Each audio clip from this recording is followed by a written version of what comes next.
Hello student, कैसे हैं आप लोग। I am Anant Pandey and welcome to you in science Mantra. Today we are going to discuss about is matter around us pure. जो आज हम पढ़ने वाले हैं वो पढ़ने वाले हैं क्लास 9th के सेकेंड चैप्टर, जो मैटर का ही है, is matter around us pure. इसके पहले हम लोगों ने जो चैप्टर फर्स्ट पढ़ा था या चैप्टर 1 जो पढ़ा था उसमें मैटर के बारे में पढ़ा था, तो थोड़ा सा हम लोग रिकॉल करते हैं इस चीज़ को कि मैंने आपको वहाँ पर क्या बताया था कि मैटर क्या चीज़ होता है, व्हाट इज़ ए मैटर। तो matter is anything which can occupy the space and have a mass is called matter. ठीक है, मैंने क्या बताया था आपको कि मैटर कोई भी चीज़ हो सकती है जो क्या कर रहा हो, स्पेस ले रहा हो और जिसके अंदर क्या चीज़ हो, मास हो, उसे हम क्या कहते थे, मैटर कहते थे। चैप्टर 1 में हम लोगों ने मैटर को जो क्लासिफाइड किया था वो क्लासिफाइड किया था on the basis of their physical property. हमने उसे फिजिकल प्रॉपर्टी के बेस पर क्लासिफाइड किया था और जो क्लासिफिकेशन था वो किस टाइप से था, 3 स्टेट में उसको क्लासिफाइड किया गया था। एक था सॉलिड, लिक्विड एंड गैस। ये 3 स्टेट थे जिसमें हम लोगों ने मैटर को क्लासिफाइड किया था। तो आपने अगर आपने अभी तक हमारा फर्स्ट वीडियो नहीं देखा है तो आप हमारे चैनल पर विजिट करके आप उस वीडियो को ज़रूर देखें, तभी आपको ये चीज़ समझ में आएगा।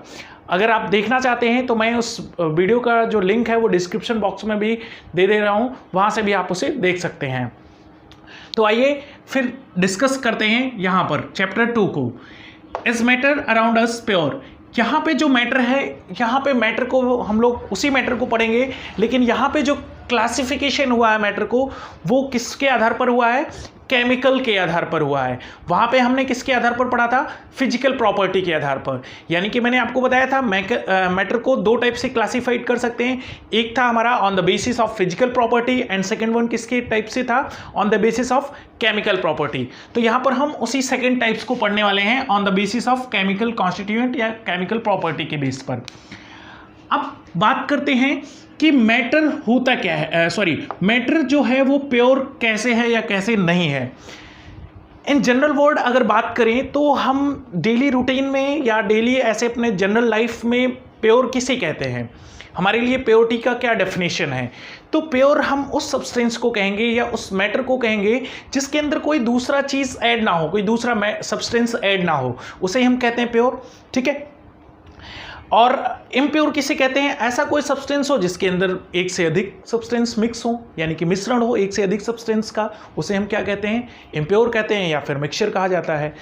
लेकिन साइंस के हिसाब से इसकी डेफिनेशन जो है वो चेंज हो जाती है, वो अलग होती है।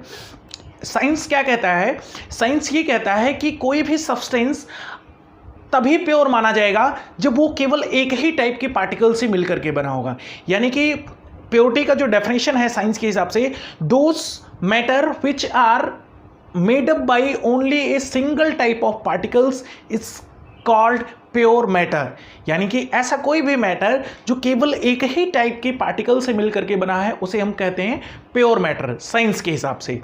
और इम्प्योर क्या है, जिसमें एक से अधिक सब्सटेंस हो या more than one type of particles हो, उसे इम्प्योर की कैटेगरी में रखा जाता है। ठीक है, तो आइए देखते हैं कैसे क्या होता है। तो यहाँ पर मैटर को क्लासिफाइड किया गया केमिकल के आधार पर 2 टाइप से, एक होता है प्योर और सेकंड वन होता है हमारा इम्प्योर। प्योर में क्या होगा, दो substance which have only one type of particles is called pure substance. मैंने आपको पहले ही बताया था कि ऐसा सब्सटेंस जिसमें क्या हो, एक ही टाइप के पार्टिकल्स हो, उसे हम किस कैटेगरी में रखेंगे, प्योर की कैटेगरी में रख रहे हैं। अब इम्प्योर की बात करते हैं, यानी कि इम्प्योर क्या होगा, ऐसा सब्सटेंस जो क्या हो, एक से अधिक जिसमें पार्टिकल्स हो, more than one type of particles हो, उसे हम किस कैटेगरी में रख रहे हैं, इम्प्योर की कैटेगरी में रख रहे हैं। ठीक है, अब प्योर को फर्दर क्लासिफाइड किया गया 2 टाइप से, एक होता है हमारा एलिमेंट और दूसरा क्या होता है, कंपाउंड। ठीक है, और फिर इम्प्योर क्या होता है, बेसिकली ये मिक्सचर होते हैं। तो मिक्सचर को फिर आगे फर्दर हम लोग देखेंगे। अब यहाँ पे एक चीज़ आता है कि मैंने आपको बताया प्योर में एक ही टाइप के हैं, इम्प्योर में मोर देन वन टाइप के हैं। यहाँ पे एग्जाम्पल में आपको दिख रहा होगा मिल्क लिखा हुआ है, दिस इज ए मिल्क, ये मिल्क लिखा हुआ है। अब मिल्क को आपके दिमाग में ये आ रहा होगा या आपके माइंड में ये चल रहा होगा कि सर मिल्क इम्प्योर कैसे हो गया। जो मिल्क हमारा आता है घरों में, जिस मिल्क को हम जानते हैं, अगर उस मिल्क में वाटर नहीं मिक्स है तो हम क्या कहते हैं, ये शुद्ध मिल्क है या प्योर मिल्क है, यही तो कहते हैं। लेकिन नहीं, वो इम्प्योर होता है। अगर वाटर नहीं मिक्स है मिल्क के अंदर तब भी वो क्या है, इम्प्योर है। कैसे इम्प्योर है, आइए देखते हैं। सपोज दैट ये हमारे पास में मिल्क है, ये मिल्क है। अब इस मिल्क में क्या क्या चीज़ें हो सकती हैं, क्या क्या चीज़ हो सकता है। इस मिल्क के अंदर शुगर प्रेजेंट है, लैक्टोज शुगर प्रेजेंट होता है, फैट प्रेजेंट होता है इस मिल्क के अंदर, होता है कि नहीं, फैट भी प्रेजेंट होता है, प्रोटीन प्रेजेंट होता है। तो ये सब क्या है, इस मिल्क के पार्टिकल ही तो हैं। शुगर हो गया, फैट हो गया, प्रोटीन हो गए, ये सब क्या है, मिल्क के पार्टिकल हैं। तो ये अगर साइंस के हिसाब से देखें तो क्या ये एक ही टाइप के पार्टिकल से बना हुआ है, नहीं बना है ना। साइंस क्या कहता है कि प्योर सब्सटेंस या प्योर मैटर मैं उसी को कहूँगा जो क्या हो, केवल एक ही टाइप के पार्टिकल से बना हो। लेकिन यहाँ पर तो जो मिल्क है हमारा वो एक से more than one type of particle से बना है। अब सोचिए अगर इसी में वाटर भी मिक्स हो जाता तो वो भी क्या आ जाता, H2O भी तो आ जाता, ये भी तो आ जाते हैं, तब तो ये वैसे भी इम्प्योर हो जाता। वाटर अगर मिक्स हो जाता तो इम्प्योर हो जाता है। लेकिन अगर वाटर नहीं भी मिक्स है इसके अंदर तब भी ये क्या है, आपका इम्प्योर है। और मिल्क के अंदर ऑलरेडी अगर वाटर अलग से नहीं हम ऐड कर रहे हैं तब भी इसके अंदर वाटर प्रेजेंट होता है। मिल्क के अंदर तब भी क्या होता है, वाटर प्रेजेंट होते हैं, तो उसके भी पार्टिकल्स होंगे इसमें। इसीलिए मिल्क को क्या किस कैटेगरी में रखा गया है, इम्प्योर की कैटेगरी में रखा गया है। आई होप आपको ये चीज़ समझ में आ गया होगा। मैं दोबारा से बता दे रहा हूँ कि साइंस क्या कहता है। साइंस ये कहता है कि प्योर वही सब्सटेंस है या उसी सब्सटेंस को मैं प्योर मानूंगा जो सब्सटेंस क्या होगा, केवल एक ही टाइप के पार्टिकल से बना होगा, ठीक है। और इम्प्योर के लिए उसने क्या डेफिनेशन दिया, इम्प्योर के लिए उसने ये बोला कि मैं उस सब्सटेंस को इम्प्योर मानूंगा जो एक से अधिक टाइप के पार्टिकल से मिलकर के बना हुआ है।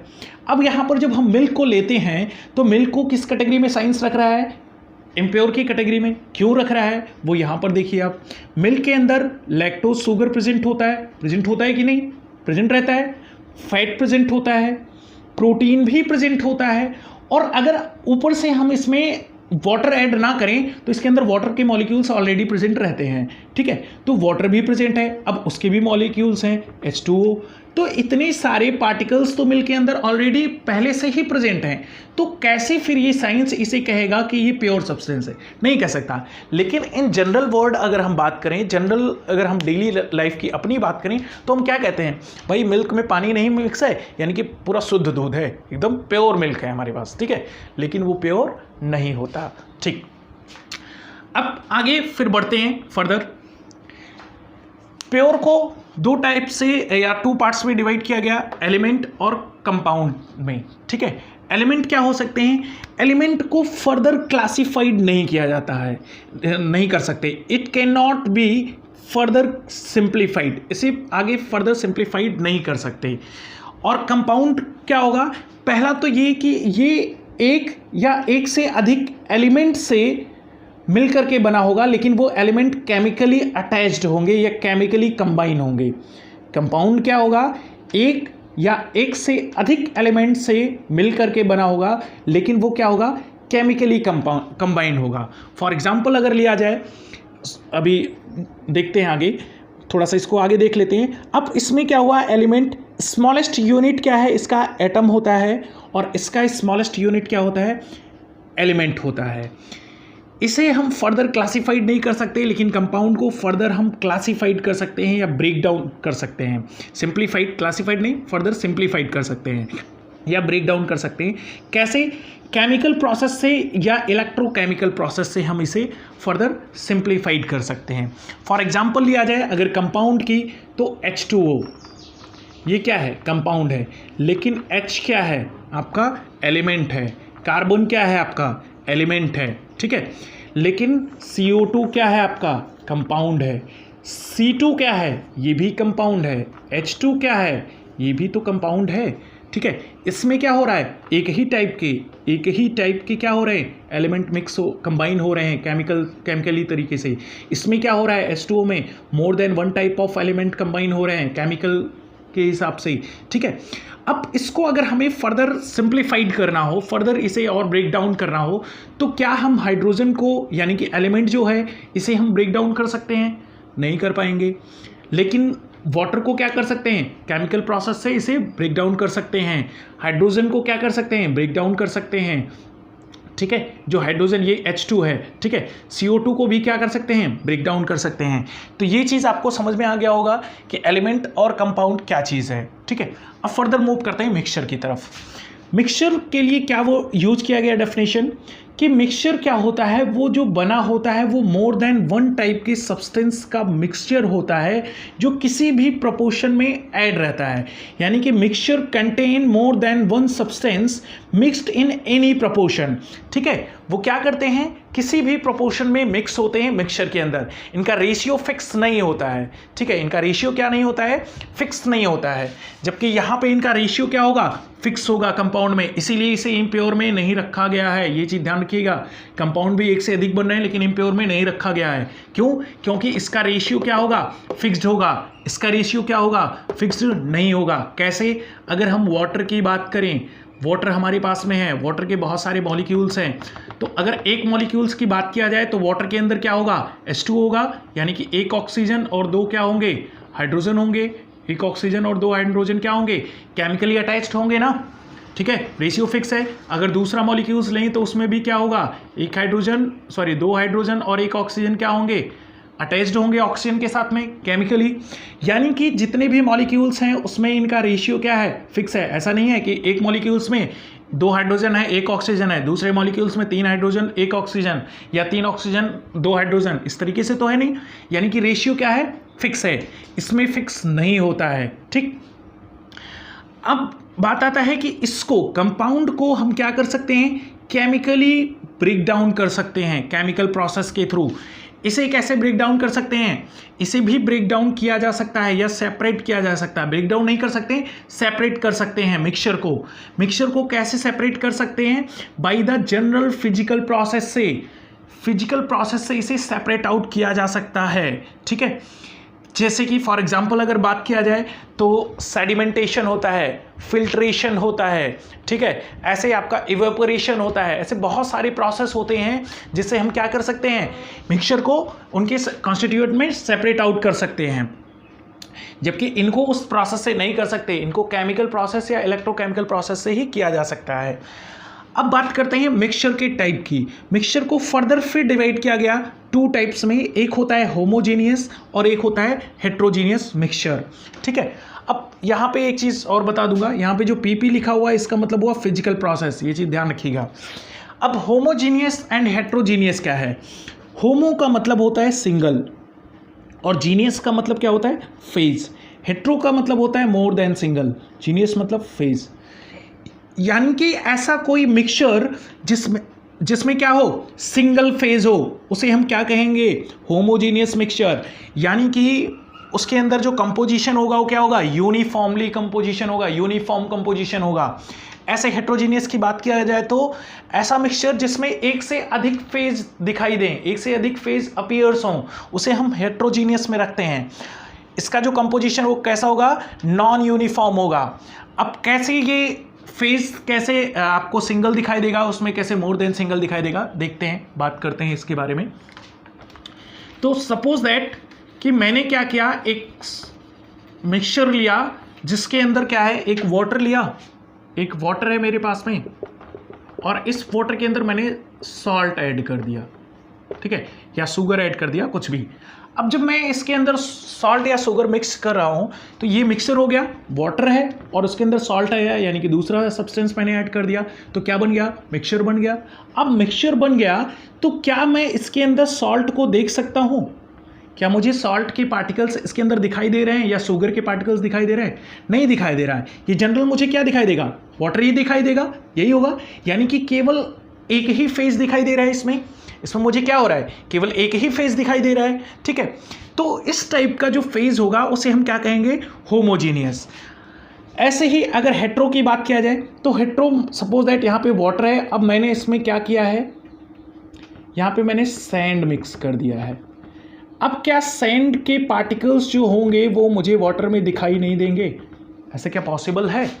नहीं है, ऐसा पॉसिबल नहीं है। हमें सैंड के पार्टिकल्स दिखाई देंगे वाटर के अंदर। यानी कि कितने फेज ये शो कर रहा है?